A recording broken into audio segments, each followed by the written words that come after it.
What's up, boys? Welcome to another. What is this? A Terran School? I guess it's a Terran School. Welcome to another Terran School episode. I'm gonna show you guys a new TvZ build. This one actually really looks like the creative TvZ build, or the Chicks TV build, however you guys know it, that I uploaded. I think it's probably already been a month or maybe more. This is the build I used to beat Elaser in DreamHack Masters Fall European region StarCraft 2 Masters League. That one.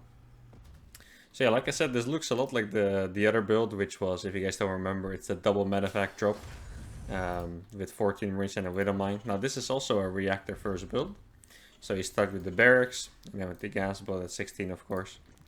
But we're gonna switch it up a bit later. And yeah, this is just the, against Zerg, I always like to have some weird aggressive openers because if Zergs get used to your stuff, I feel like it just becomes very easy to defend. So I always like to invent or steal, in this case, new weird builds that can actually help me out in the early game, get ahead, or even win the game. Here, this game I got really far ahead, far enough to win in the end.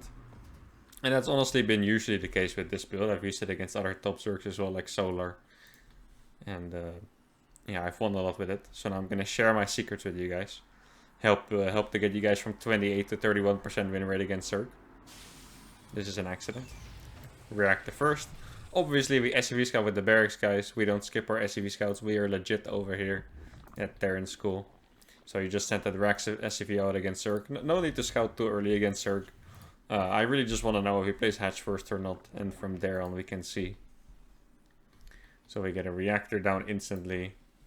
It's gonna be a little bit late, right? Because I accidentally made the Reaper for like 2 seconds, but that's okay.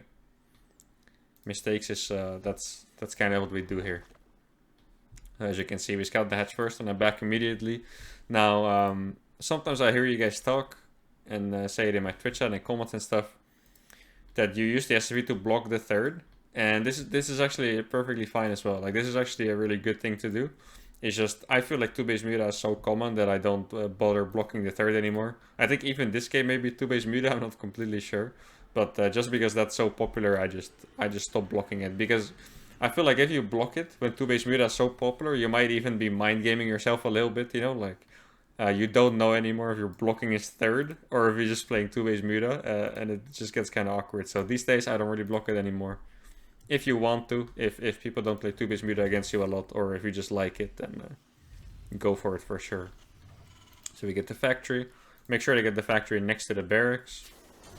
With the other build that I was referencing before, the creative TvZ build, you actually don't have to build the factory that close because you make a Widow Mine or a reactor first in the Widow Mine, but in this case, we're going to switch them over after a bit.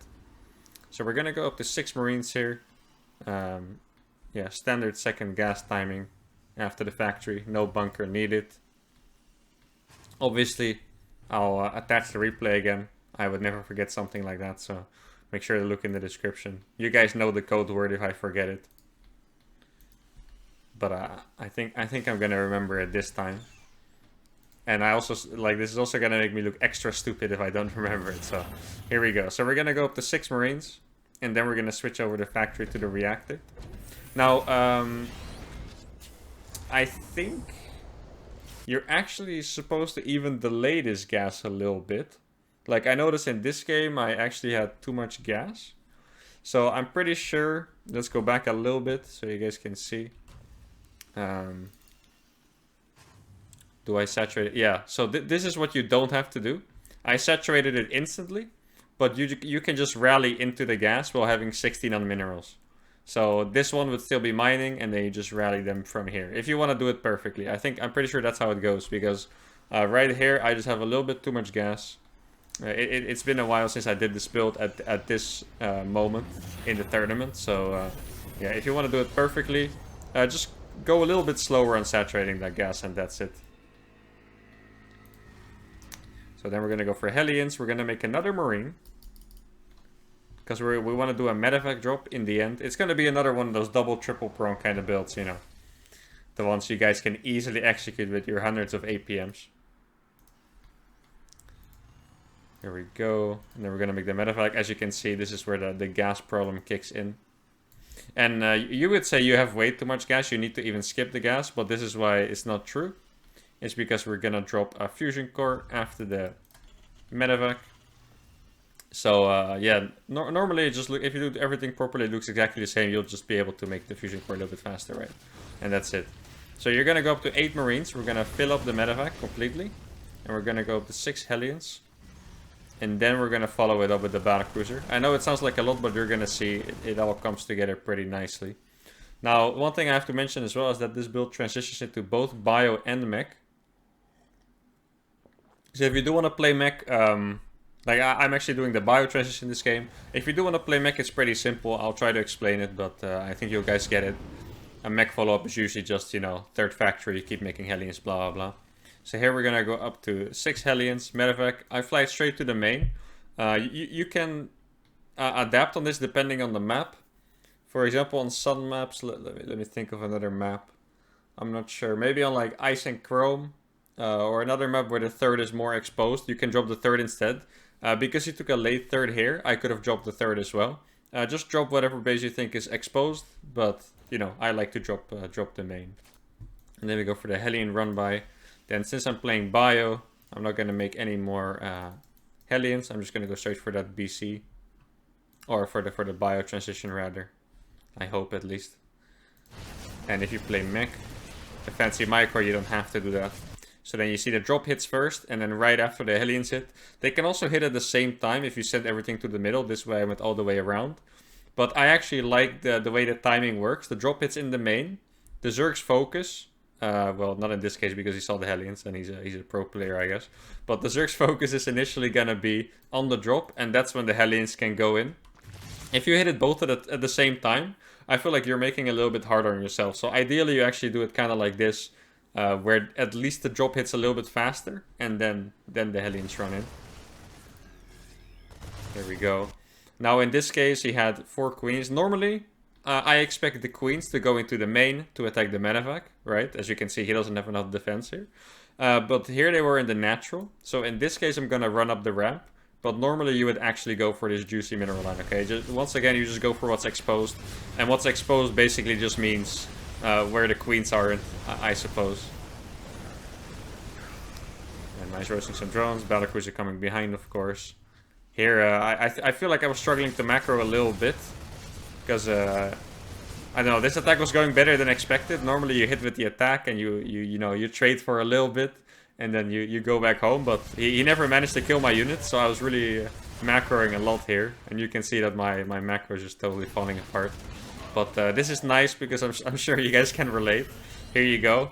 If you do pay attention to this, you don't make any more Hellions than 6. Like, I only made 6 Hellions total. And then you add the barracks and the double eBay with bio. And if you play mech, the most important thing you pay attention to is to actually get those 2 gases fast. Like here, with bio, you get them after your eBays. But if you play mech, you actually need to get those gases faster. So basically what you do is you would continue making Hellions, BC, and you can afford 2 more factories. And if you get your gases on time, which is basically right after the 3rd base, you can actually afford to make another BC even with the 3 factories going.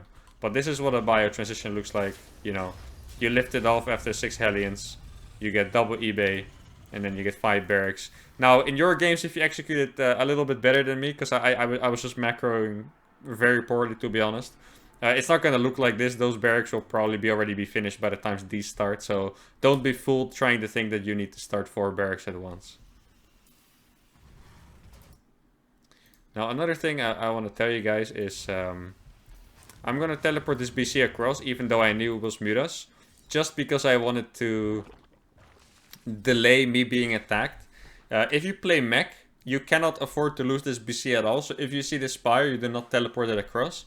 With bio, it's a bit more questionable, because I'm actually, since you're making a lot of Marines, I'm actually going to build a lot of defenses against Mutas by naturally just by making Marines, right? So this game I decided to teleport the BC across, just so I could delay Mutas from flying to my side of the map, maybe do some more damage, get some queens, and then get more defenses up at the same time. But if you play mech, definitely don't teleport it across the map if you see the spires already done or almost done. And even with bio, it's I don't know, it's another choice you can make to just keep it alive, help it to defend the Mutas. Here I thought it was so good. As you can see, this BC is going to die for sure. But I decided to go for his queens because I already killed a bunch and he didn't have any. So the BC movement is very specific to this game. And you can copy it if you play bio. If you play mech, 100% keep it at home and that's it. I didn't even get the last queen. What a scrub. Poor micro. And as you can see, this is going to help me to actually get my defenses up. Though I don't even know if this... Like, mutas are very fast. Does this turret even finish? It has to. Okay. They're not that fast, alright, guys. Or are they? Actually, it would have been pretty close if you flew to the main. So then, obviously... yeah, you just follow as normal. I got Widow Mines here instead of switching over because I thought they would help in defending the mutas as well. Normally, obviously, you switch the barracks. Maybe you get tanks. Against mutas, I think it's actually pretty acceptable. I learned this from some Korean Terrans recently. I saw Cure do this. If it's fast mutas, you can actually go direct Widow Mine. You don't really have to play tanks. I think tanks help a bit against bailing run-bys and stuff, but you can actually do this, go straight for the Widow Mines. In this case, you can see I'm really far ahead. I actually, I feel like I'm pausing a lot. Excuse if you don't like it. This medevac was red and all the Hellions were low. And it's actually very worth it to just go all the way back home and repair those up and then go back in. Because a 10 HP medevac with 4 red-orange Hellions is actually not gonna do a whole lot. But now I repaired them up. This is actually very dangerous, as you can see. No mutas anywhere near. I killed all of his queens. And this is actually, there's not too many drones here to kill, and he actually has some links. But this is a really good distraction and a really good move. So, and this is the same with like Banshees and, Banshees in particular.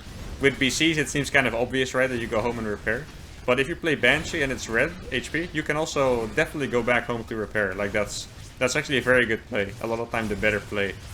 I feel like it's very common for people to just idle the Banshee over here, red HP, and forget about it. Maybe F2 it to its death 3 minutes later. But bringing it back home to repair and using it again is actually a good strategy. Like, you don't necessarily need instant value from your harassment units, you know. You can definitely repair those up and get damage done with those later. Now, at this point, how many drones did I kill this game? 31, yeah. Normally, you can hit a normal timing, you know, get your medefacts out and go. If you're this far ahead, I would just recommend to just chill, to be honest. Like, there's no reason really for me to go out here. Except for some harassment. I think you should always send a little bit of harassment. Maybe like one medevac. The one BC that I have alive. The Hellion drop, for example, that I had. Those are good things to send out, but if you're... like against Zerg, since Zerg has the larva mechanic, you don't know if he made 20 drones or 40 Zerglings, right? So I usually prefer to just keep it safe when I'm ahead. Send my harassment out. You know, killing a lot of drones. Against mutas, this is really awesome to do, by the way. I'm not talking about the BC in particular, but any kind of harassment. If they go fast mutas, if you send any harassment out on the map, a marine drop, a Hellion drop, or a BC, they usually will have to pull all the mutas back to deal with it. And then even in a BC's case, you just teleport it back home. And I just, like, this is like a full minute. I'm not getting muta harassed, and I was able to get my upgrades and everything without any worry in the world. And the BC even lives, so... Yeah, so now, from my point of view, he has no drones, so I'm gonna camp even harder. Like, I'm not thinking about moving out at all. If anything, I would consider sending out a drop. I don't even have any medevacs yet. But yeah, if you kill that many drones, you should probably just chill. Like, you never know when Zerg makes a million banings and goes for it, you know.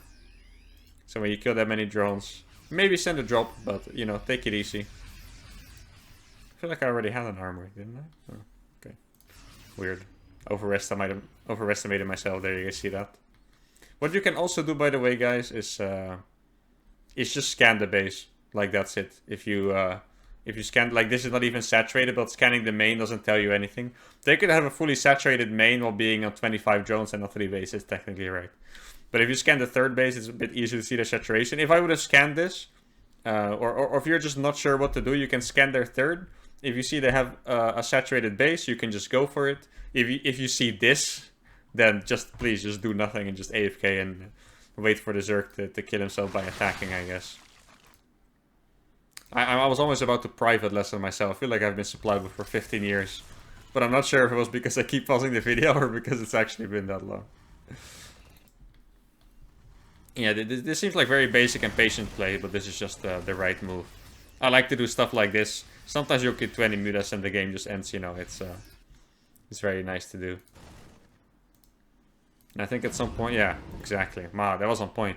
You see, this is all I'm gonna do. I refuse to do anything else. We sounded another medevac.